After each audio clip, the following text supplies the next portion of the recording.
Shalom pemirsa, welcome back to channel Setetes Air Hidup, khususnya dalam episode Air Hidup The Series.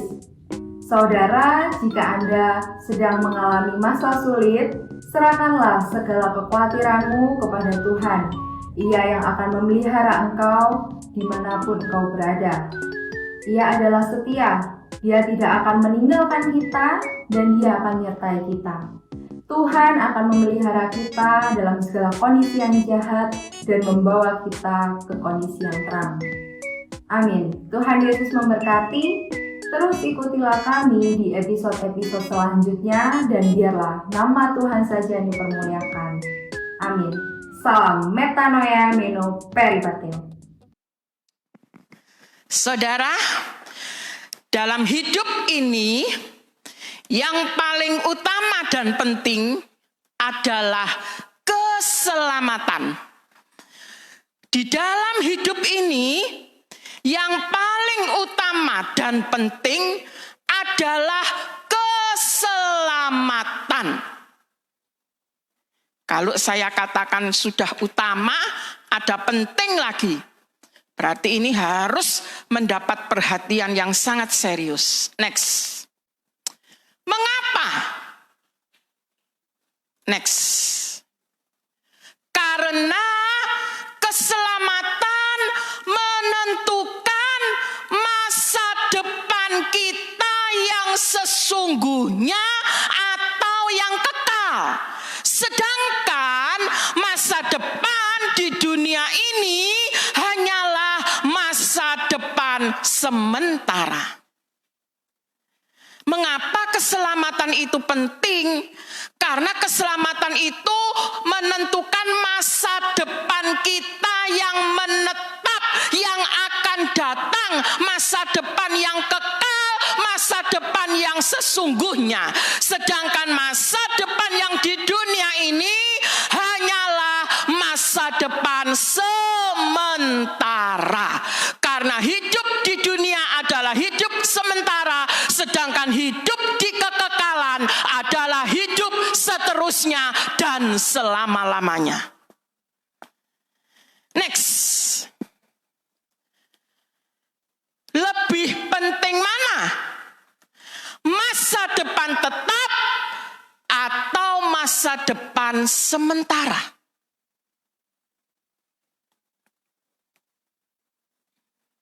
Next. Bukan berarti kita tidak perlu menata masa depan di dunia ini. Itu harus menata masa depan di dunia ini supaya hidup kita tidak amburadul. Next.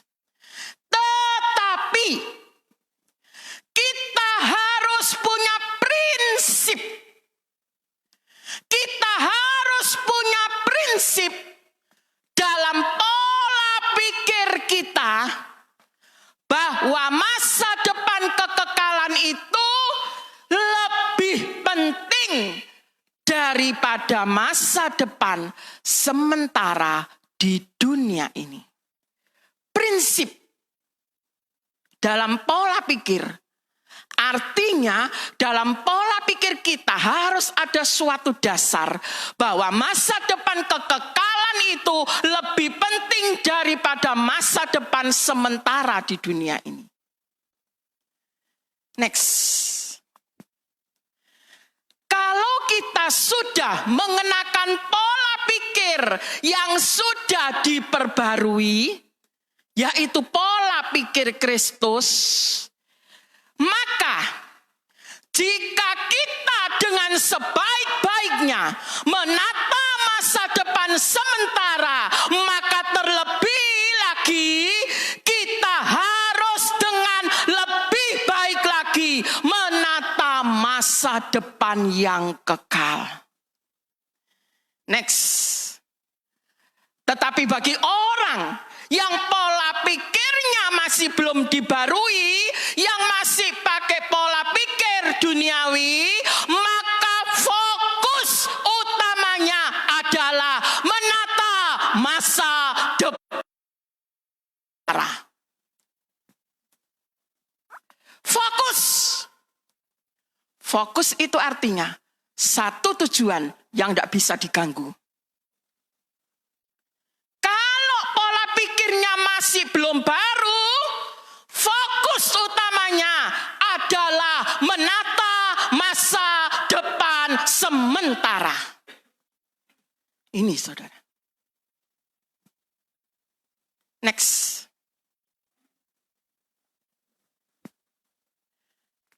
Mungkin dalam dunia yang sedang kita hidupi ini, kita sudah punya masa depan yang mapan.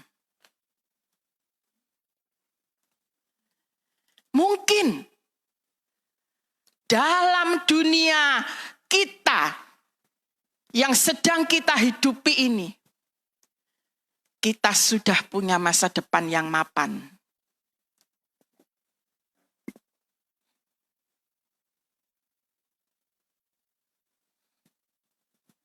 Next. Lalu, bagaimana dengan masa depan kita di kekekalan nanti?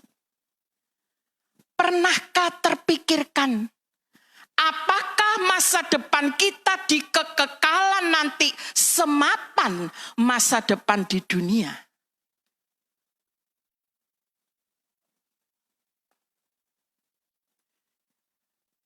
Sekarang kita fokus, kerja keras. Orang bilang otot kawat, balung besi, otot kawat, daging sepon, keringet, wedang jahe. Saudara, cara kita mencari masa depan sementara. Wes masa depan sementara sudah dapat mapan. Lalu bagaimana? Yang di kekekalan ini loh, masa depan kita yang di sana itu loh. Semapankah dengan masa depan yang sementara? Nanti saudara, kalau tiba saatnya kita masuk masa depan yang tetap, masa depan sementara saudara ini ndak kanggo. Di surga ora perlu motor BMW. Di surga gak perlu Mercy. Mercy saudara di sana gak koyok Mercy ning dunyo. Itu saudara harus ingat, harus ditata supaya mapan di sana nanti. Jangan di dunia kita naik Mercy, di sana melaku sikil, saudara. Lah, ning kene melaku sikil gak apa-apa, pokok ning kono Mercy, kan begitu saudara. Karena di sana yang tetap, di sini yang sementara. Tapi nek iso kene Mercy, kono yo Mercy, saudara.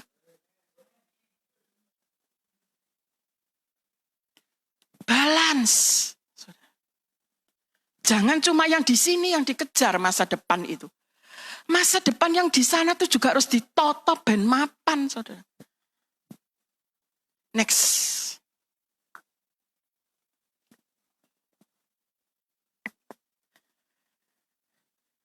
Jika kita tidak punya masa depan yang mapan di dunia ini, kita akan khawatir, susah, gopo, bingung.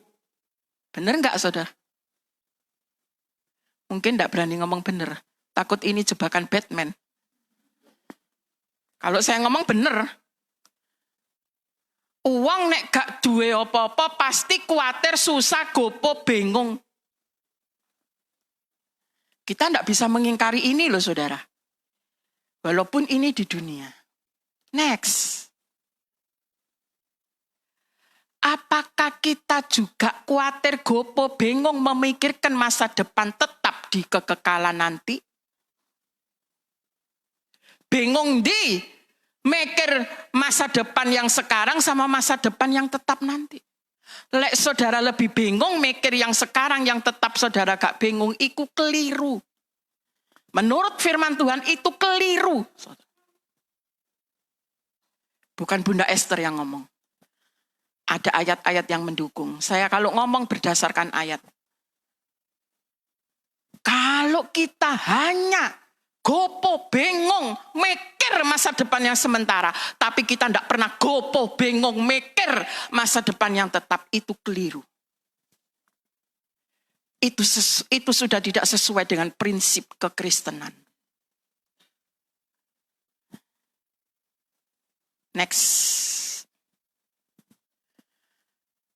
Jangan kita terlalu asik menata kemapanan masa depan kita yang sementara di dunia ini. Sampai kita lupa bahwa kita juga harus menata masa depan kita yang menetap di kekekalan nanti. Yang lebih penting daripada masa depan sementara di dunia ini. Orang kalau melakukan segala sesuatu, kalau asik, dia pasti lupa dengan yang lainnya. Orang kalau hobinya mancing, kalau sudah mancing, ada Bunda Esther liwat, tetap ndelok iwak. Karena asik, saudara. Asik, hobi, menyenangkan. Nek gak tak dolet lah gak noleh. Hei, koham, waduh. Saya seneng loh kalau lihat Pak Untung, Bu Untung datang ini, saudara. Sumringah. Nek tekong ini mesti mangga, aku tambah akeh, saudara. Amin, terima kasih. Jangan kita terlalu asik menata kemapanan masa depan sementara, saudara. Asik juga menata kemapanan masa depan kita yang tetap. Next. Masa depan tetap atau masa depan di kekekalan hanya menawarkan dua pilihan. Surga atau neraka. Tidak ada pilihan lain antara surga dan neraka. Surga, tempat aman, tempat damai, baru neraka. Tidak. Alkitab katakan masa depan kekekalan kita yang tetap hanya ada dua pilihan. Surga atau neraka. Tidak ada pilihan lain. Hanya dua. Next. Kalau luput di surga, pasti neraka tempatnya dan penyesalan selama-lamanya. Hanya dua pilihan. Kalau kita luput, punya masa depan kekekalan di surga, tempat kita hanya satu, neraka. Tidak ada pilihan lain. Dan di situ penyesalan selamanya tidak bisa ditebus, tidak bisa diulang, tidak bisa diputar kembali. Karena itu sudah terakhir. Kalau kita masih hidup di dunia ini mungkin kita masih bisa dengan cara bertobat. Tapi kalau sudah masuk di neraka, tidak ada kesempatan untuk bertobat.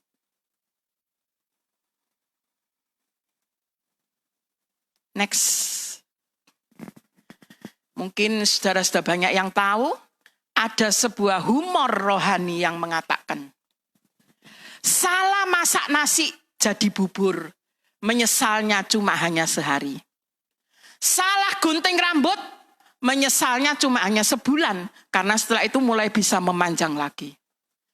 Salah mengerjakan soal ujian, menyesalnya setahun, paling gak munggah setahun. Belajar maneh, ujian maneh, munggah. Salah pilih pasangan hidup, menyesalnya seumur hidup. Salah pilih juru selamat, menyesalnya tidak ada ampun.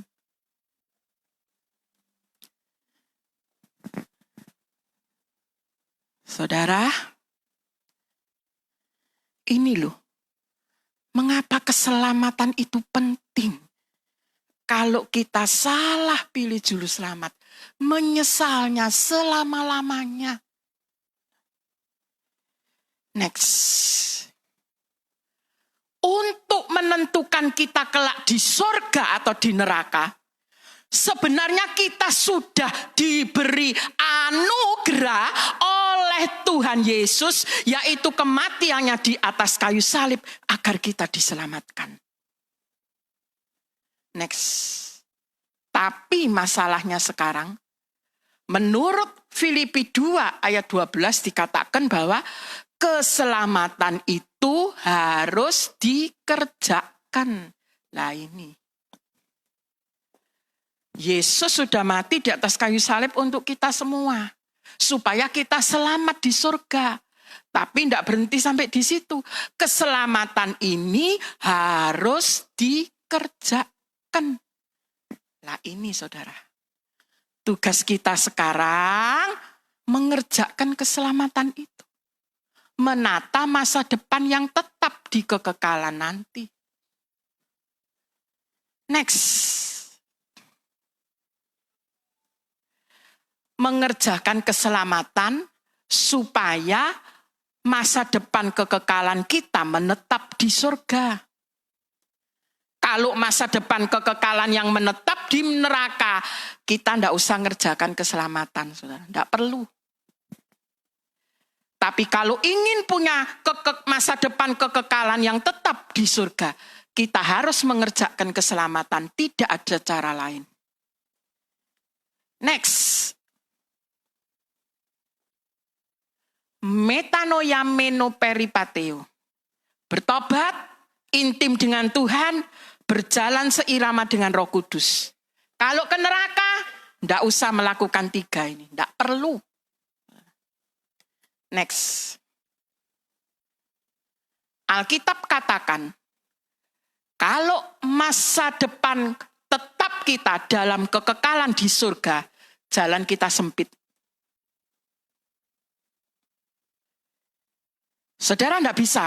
Mau masuk surga pilih jalan yang tidak sempit, tidak bisa. Ini sudah firman Allah. Firman Allah itu tidak bisa dirubah. Karena firman Allah itu ya dan amin. Jadi patronnya, dasarnya firman Allah tidak bisa dirubah. Kalau kita mau masa depan kekekalan menetap di surga, kita harus lewat jalan sempit. Kalau masa depan di neraka, jalannya lebar, enak saudara. Tapi kalau di surga, orang-orang yang gemuk seperti saya tidak bisa bak koper. Harus begini. Bila perlu miring titik. Nah, masuk. Miring maneh. Kalau jalan lebar, saudara mau leha-leha, mau sembarang, kate turu, kate sembarang, bisa. Enak. Jalan lebar itu tidak banyak hambatan. Los! Kenceng! Jalan tol! Gak usah waktu lama, diluk wis totok. Tapi kalau jalan sempit, berjuang saudara. Saudara lewat jalan tikus, nyetir lah, walaupun saya tidak bisa nyetir, saudara maaf ya, lah mesti. Kalau jalan tol gini aja, sama pakai headset dengerin lagu. Tapi kalau jalan tikus, kita harus konsen saudara, karena jalannya begini. Next. Masa depan yang menetap dalam kekekalan di surga. Firman Allah mencatat sedikit pengikut. Saya dulu pernah sampaikan saudara. Saya merinding kalau baca ayat ini saudara. Saya sudah pernah berikan ya ayatnya. Saya merinding. Kenapa? Ternyata yang di sini loh sedikit. Pengikutnya, penggemarnya itu cuma sedikit ternyata yang di sini. Tapi yang di sini firman Tuhan katakan banyak penggemarnya. Itu loh saya sampai merinding baca ini. Itu yang membuat saya gewetal menyampaikan kepada saudara, berdoa untuk saudara supaya kita semua betah di sini. Yang sedikit ini loh, yang tidak ada penggemar. Saudara. Sedikit loh saudara ternyata. Yang di neraka banyak pengikut, banyak penggemar. Next. Kalau kita mau hidup dalam masa depan tetap dalam kekekalan surga. Lukas 9:23 mengatakan, kita harus menyangkal diri, memikul salib, mengikut Yesus dan itu harus setiap hari. Kalau yang di neraka, bebas. Karena jalan lebar, bebas. Tidak usah menyangkal diri, tidak usah memikul salib, tidak usah mengikut Yesus setiap hari, bebas.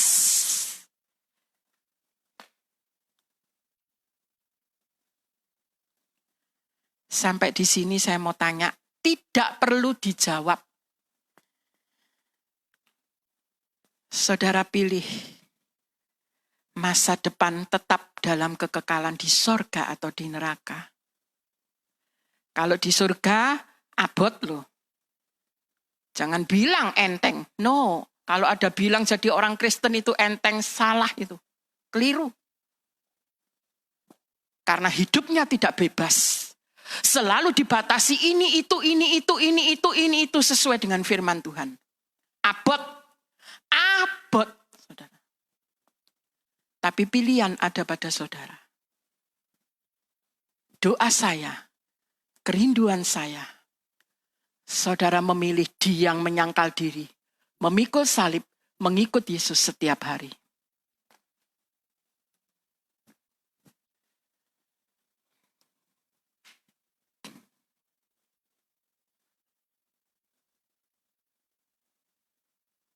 Next. Dengan terjadinya berbagai macam rangkaian peristiwa yang telah terjadi, maka ini menandakan bahwa kedatangan Tuhan sebentar lagi. Next. Dengan hitungan waktu yang hanya sebentar lagi ini, apakah kita sudah mempersiapkan dan menata masa depan kita yang sesungguhnya, yang kekal? Dengan hitungan waktu yang hanya sebentar lagi ini, apakah kita sudah mempersiapkan dan menata masa depan kita yang sesungguhnya, yang kekal? Atau masih belum kita tata?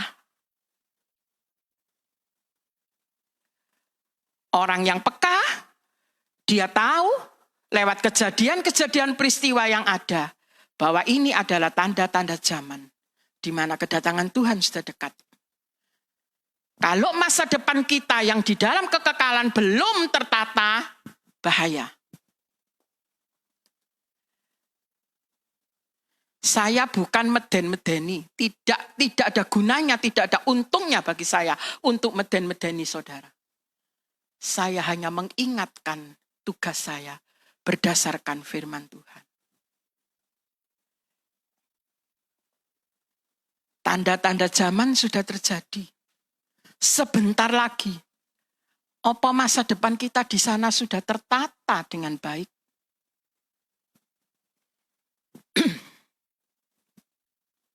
Next. Sudah banyak sekali hal-hal yang sudah saya sampaikan sehubungan dengan hal ini. Hari ini ada satu hal penting yang ingin saya sampaikan secara khusus kepada saudara. Next. Saudara tidak usah buka Bible, nanti Bible-nya dibuka di rumah. Sudah saya siapkan di sini supaya saudara konsen. Kalau saudara baca ini dengan baik, saudara sudah termasuk membaca firman Tuhan. Barang siapa yang berbuat jahat, biarlah ia terus berbuat jahat. Barang siapa cemar, biarlah ia terus cemar. Dan barang siapa yang benar, biarlah ia terus berbuat kebenaran. Barang siapa yang kudus, biarlah ia terus menguduskan dirinya. Ini firman Tuhan. Saya tanya sama Bapak Edi Santoso yang sudah dapat penglihatan. Orang jahat di mana tempatnya, Pak? Tadi sudah diomong, no?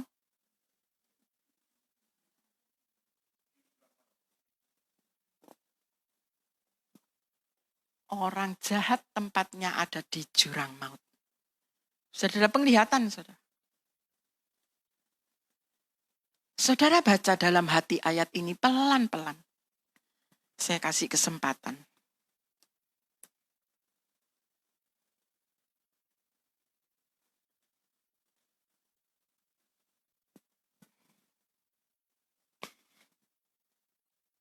Next.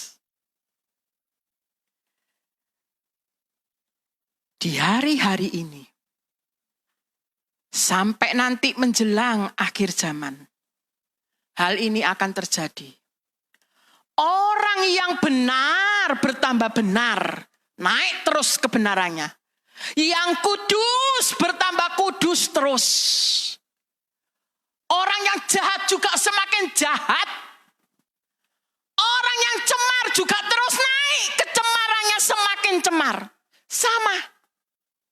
Jangan dikira enggak sama. Sama naiknya, ini sudah firman Allah yang ngomong. Saudara bisa lihat kenyataannya yang ada di dunia ini. Orang yang benar akan terus naik tambah benar. Orang yang kudus akan semakin terus dikuduskan naik. Orang yang jahat juga semakin jahat. Orang yang cemar juga semakin cemar, sama naik. Ini firman Allah, tidak bisa dirubah.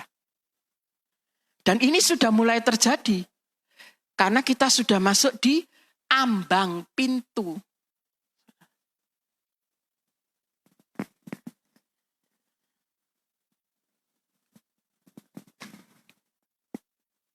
Next.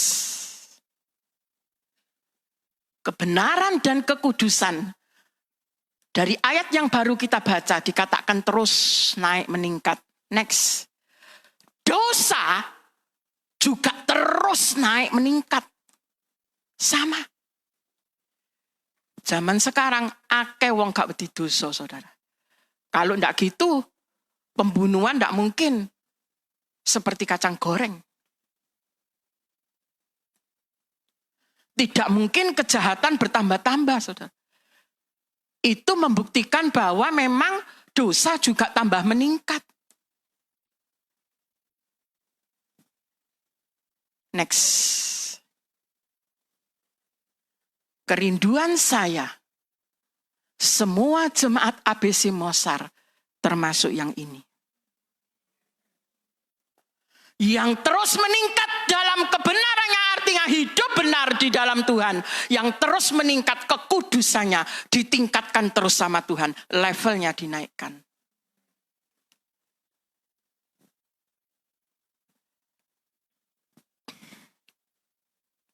Next.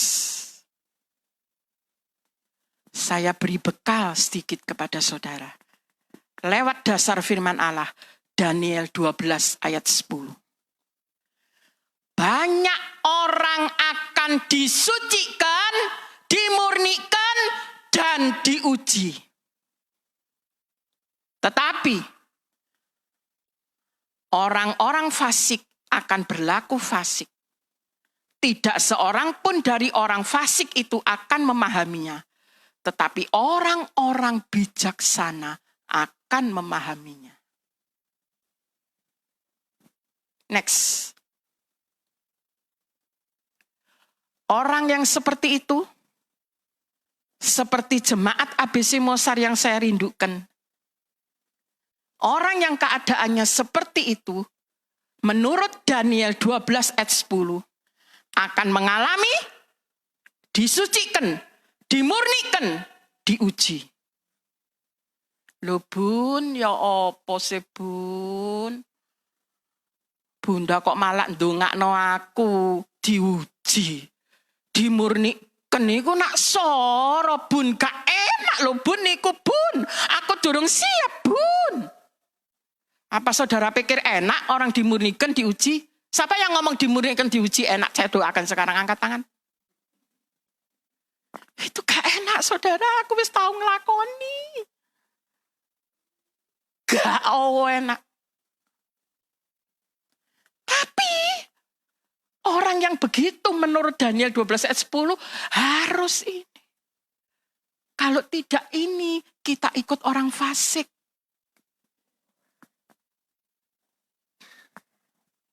Sekarang saya tanya, tidak usah dijawab. Saudara mau ndak tak doakan masuk di orang yang ini? Benar semakin benar, kudus semakin kudus. Tak doakan. Saya kalau doa sungguh-sungguh saudara, bukan bohong saya berdiri di sini. Saya sebagai gembala, penggaweanku mung doano saudara.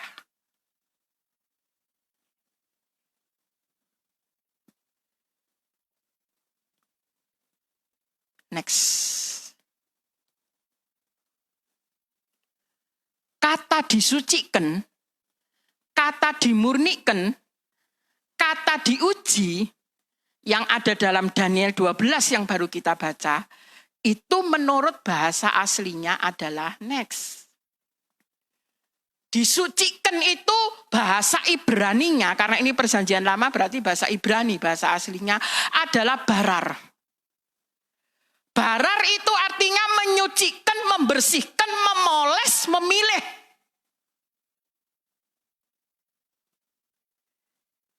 Itu artinya disucikan dalam Daniel tadi. Kalau dimurnikan, itu Laban. Laban itu artinya diputihkan, dimurnikan. Kalau diuji artinya sarap. Bukan sarap gini saudara ya. Sarap. Bahasa Ibraninya. Sarap artinya dilebur seperti melebur logam. Diuji, ditempa, diperbaiki.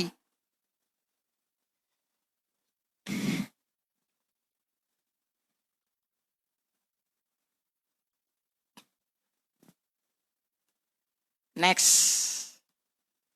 Jadi, orang yang suci bertambah suci, orang yang benar bertambah benar itu oleh Tuhan semakin dipoles, dibersihkan, diputihkan, dilebur, ditempa, diperbaiki, diuji, dimurnikan, disucikan.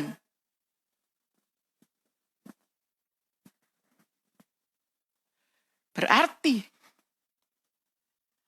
kalau kita masuk di golongan yang suci bertambah suci, yang benar bertambah benar, maka hidup kita harus dipoles, dibersihkan, diputihkan, dilebur, ditempa, diperbaiki, diuji, dimurnikan, disucikan. Ini semua tidak ada yang enak, saudara. Rasaku gak ada sing lemper ini, saudara ya. Kuwabe gak enak ini. Di atas bukan resoles, saudara, dipoles.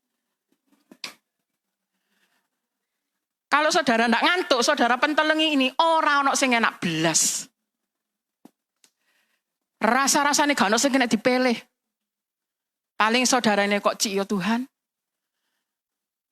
Kepingin melok Tuhan kok cik angele ya. Orang enak sing kena dipilih. Tapi kalau engkau menyediakan dirimu diolah seperti ini, engkau akan menjadi emas permata yang mulia luar biasa. Next.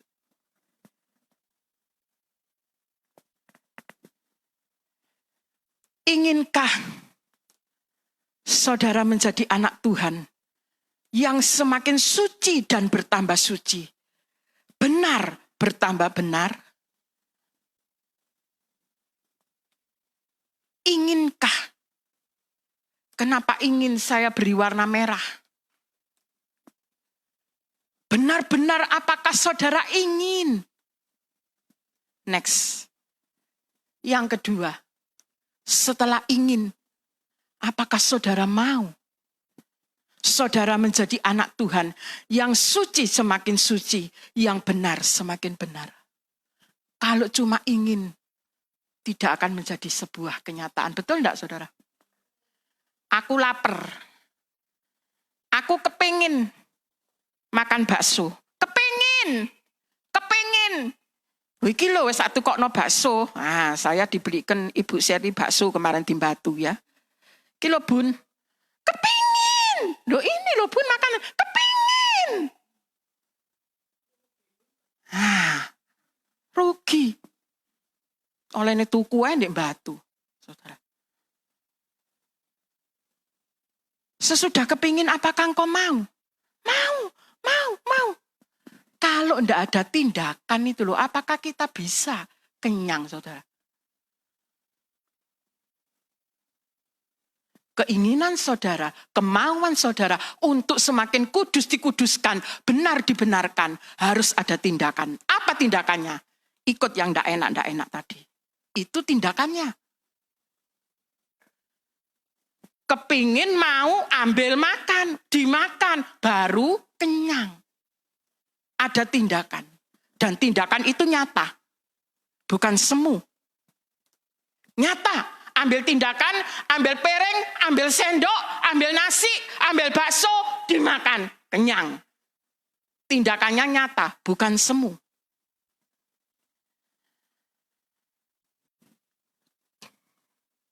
Next. Jadi orang yang suci bertambah suci. Orang yang benar bertambah benar itu. Oleh Tuhan semakin dipoles dan sebagainya. Kalau saudara ingin dan mau seperti itu, silahkan ikuti prosesnya. Karena ini bukan pilihan. Maksudnya caranya ini bukan, tidak ada pilihan lain. Hanya satu. Kalau ingin suci tambah suci, benar tambah benar, tidak ada pilihan lain caranya. Hanya satu. Diolah. Ikuti prosesnya. Saudara mau urus surat-surat penting apapun harus ikuti proses.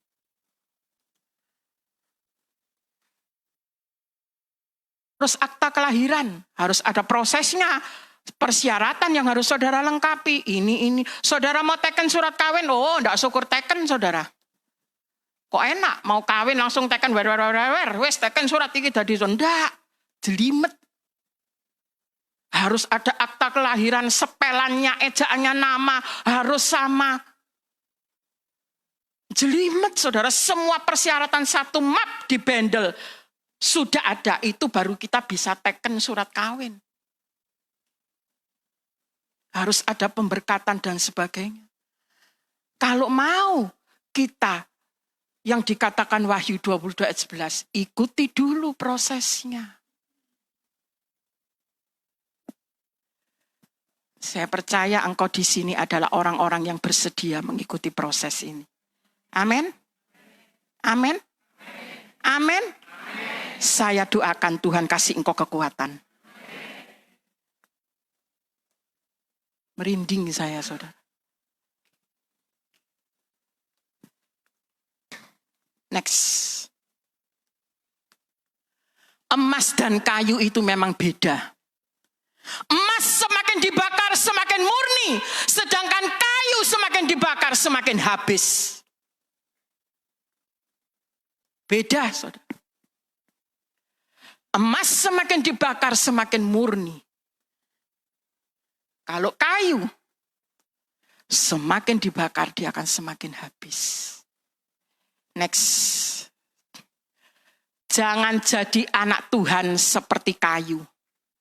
Tetapi jadilah anak Tuhan seperti emas. Semakin dipoles, semakin mulia.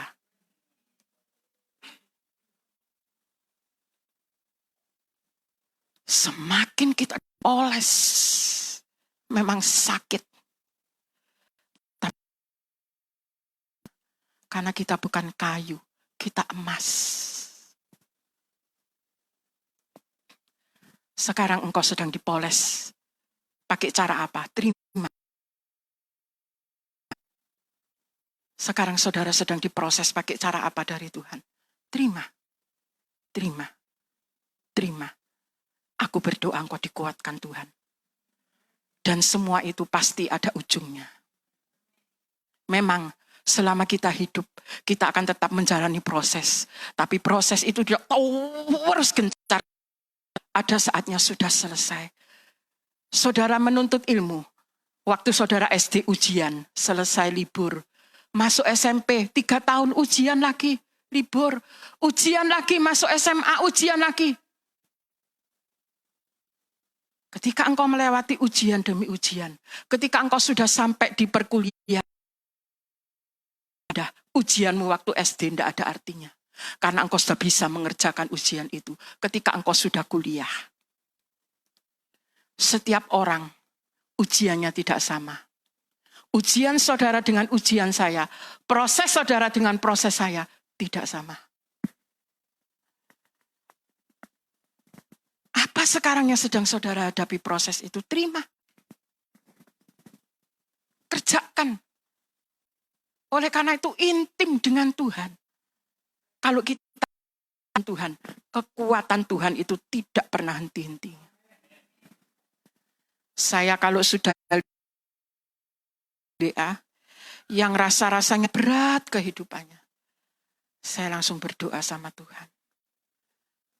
Tuhan, aku lapor ini ada dombamu Tuhan, yang sedang begini keadaan. Kuatkan Tuhan, kuatkan. Saya lihat status bukan karena banyak waktu leha-leha. Karena saya ingin tahu keadaan. Saya lihat ada yang mulai lelah, payah. Saya langsung berdoa, saudara.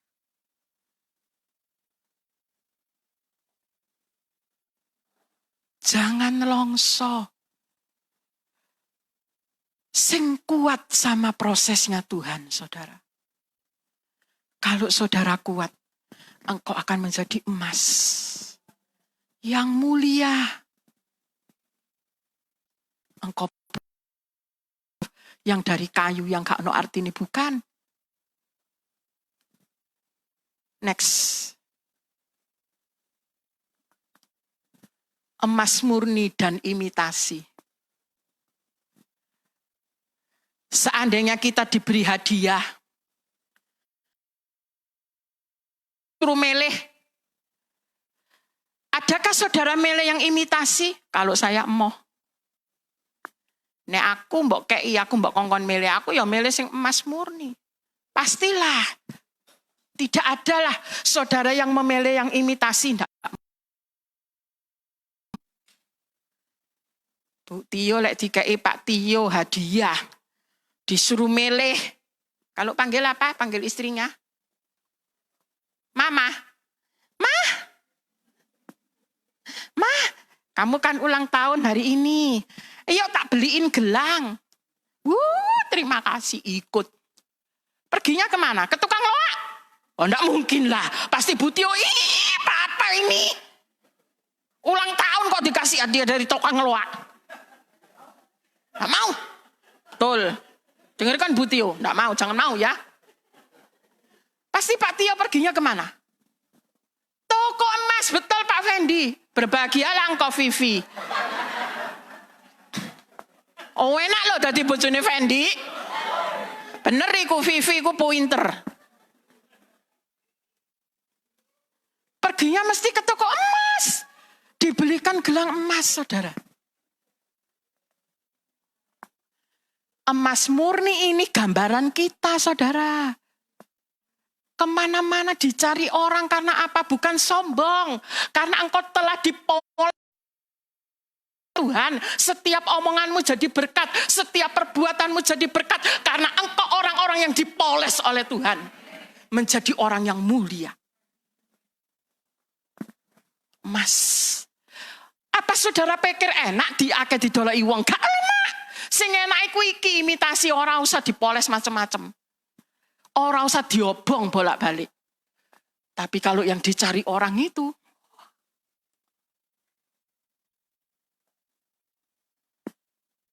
Next.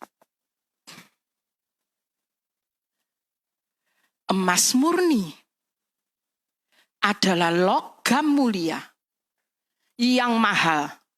Yang membanggakan si pemakai. Betul enggak saudara?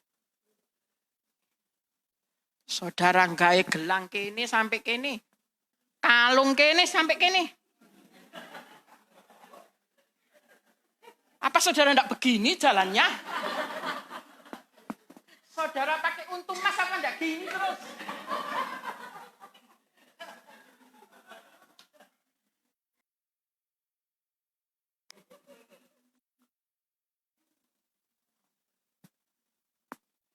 Emas itu logam mulia, mahal. membanggakan si pemakai.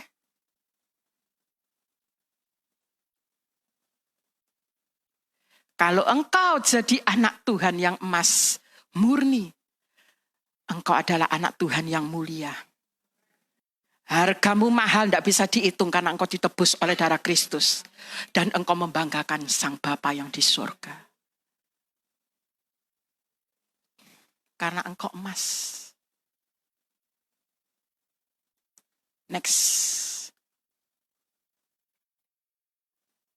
Emas itu juga sebagai tanda ikat lamaran atau menikah. Siapa di sini yang ngelamar mari ngono kalung karet? Pasti mertuanya mulih. Aku ora gelem anakku mbok kalungi karet. Emas yo cilik-cilik nek emas, saudara.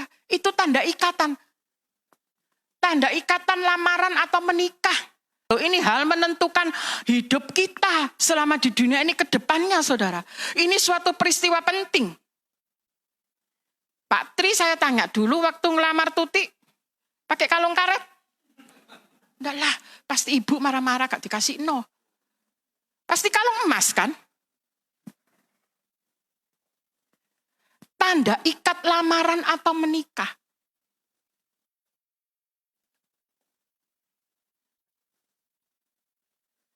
Kita sebagai calon-calon mempelai Kristus. Yang sebentar lagi kita ketemu sama mempelai kita. Emas. Emas, emas, emas, emas, emas. Sebentar lagi calon mempelai kita akan datang menemui kita. Emas. Tanda ikat lamaran atau menikah.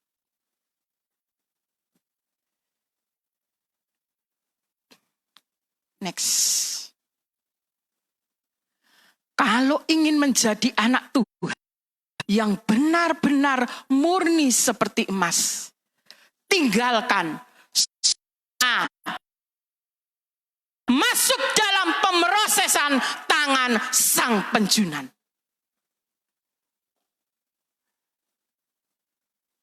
Kalau ingin menjadi anak Tuhan yang benar-benar murni seperti emas, tinggalkan zona nyamanmu. Dalam pemrosesan tangan seorang penjunan. Terus dikerjakan. Kita dalam tangan seorang penjunan ini bukan dalam zona nyaman. Zona yang tidak nyaman. Mari dingenik no ala sik kae tambahan titik dingenik no maneh. Sik kae tambahan. Lah emas itu kalau tidak mau nurut, saudara, tidak bisa jadi gelang. Kalung, tidak bisa bagus. Diobong, dibakar, Loh, nah nanti tidak jadi emas yang bagus.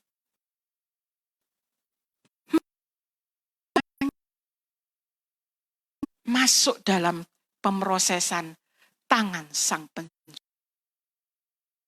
Next. Anak-anak Tuhan yang mahal, berharga, mulia, membanggakan Bapa kita di sorga. Next. Jangan takut proses. Jalanilah. Karena sesungguhnya ada kekuatan Tuhan di balik semua itu. Ketika Tuhan memproses kita, Tuhan kita bukan Tuhan yang jahat. Ketika Dia memproses kita, di balik pemrosesan itu, ada kekuatan yang tak terbatas yang Dia sediakan bagi kita.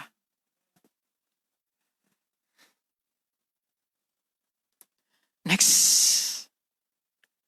Di balik semua itu, kita pasti menikmati masa depan yang mulia, yang sudah Tuhan persiapkan, yang semuanya terbuat dari emas. Masa depan kekekalan kita yang tetap. Mungkin di dunia kita belum sempat pakai emas, tapi di sono nanti semuanya terbuat dari emas. Itu masa depan kita yang menetap, yang kekal selama-lamanya. Kalau saudara tidak kejar ini, salah, eman. Next. Apa yang kita rasakan semua yang ada di atas itu tidak sebanding dengan masa depan kekekalan yang sudah Tuhan siapkan buat kita semua. Ketika nanti kita tiba di sana, saudara, dan kita masuk masa depan kekekalan kita yang menetap. Lihat nanti, semua yang kita alami proses di dunia ini kecil. Gak sebanding dengan hasilnya, saudara. Makanya sekarang saudara yang kuat.